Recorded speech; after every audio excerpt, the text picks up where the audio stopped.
আসসালামু আলাইকুম প্রিয় ভাই ও বোনেরা, সকলে কেমন আছেন? আজকের ভিডিওতে আমরা কথা বলার ২৭টি আদব সম্পর্কে জানব। ১. কথা বলার পূর্বেই সালাম দেওয়া। ২. সতর্কতার সাথে কথা বলা, কেননা প্রতিটি কথাই রেকর্ড হচ্ছে। ৩. সুন্দরভাবে উত্তম রূপে কথা বলা। ৪. অনর্থক ও বাজে কথা পরিত্যাগ করা। ৫. কণ্ঠস্বর নিচু করে কথা বলা। ৬. বুদ্ধি খাটিয়ে কথা বলা। ৭. সঠিক কথা বলা। ৮. এমন কথা বলা বন্ধ করুন যে কথা বললে পাপ হবে। ৯. গাধার মতো কর্কশভাবে কথা বলবেন না। ১০. উত্তম কথা বলে শত্রুকেও বন্ধুত্বে পরিণত করা। ১১. উত্তম কথার দাওয়াত দেওয়া। ১২. ঈমানদারদের কথায় ও কাজে এক হওয়া। ১৩. পরিবারের সদস্যদের প্রতি ক্ষমার নীতি অবলম্বন করা। ১৪. মেয়েরা পরপুরুষদের সাথে আকর্ষণীয় ও কোমল ভাষায় কথা না বলা।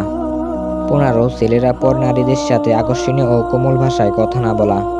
১৬. সুন্দর ও ভদ্র ভাষায় কথা বলা। ১৭. মূর্খ ও অজ্ঞদের সাথে তর্ক না করা। ১৮. সকল মানুষদের সাথে সুন্দরভাবে কথা বলা। ১৯. যে বিষয়ে আপনি জানেন না ওই বিষয়ে অন্যকে জ্ঞান দিবেন না।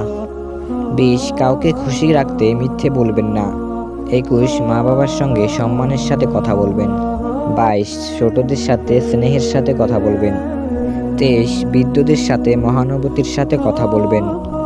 ২৪. কেউ কোনো কিছু করতে বললে ইনশাল্লাহ বলবেন। ২৫. কোনো কিছু দেখে আশ্চর্য হলে অবশ্যই সুবহানাল্লাহ পড়বেন। ২৬. কম কথা বলার চেষ্টা করবেন। ২৭. সবসময় ভেবেচিন্তে কথা বলার চেষ্টা করবেন।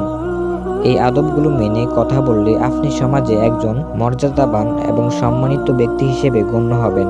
ভিডিও ভালো লাগলে লাইক দিন, চ্যানেলটি সাবস্ক্রাইব করুন এই ধরনের ইসলামিক ভিডিওগুলো পেতে। ধন্যবাদ।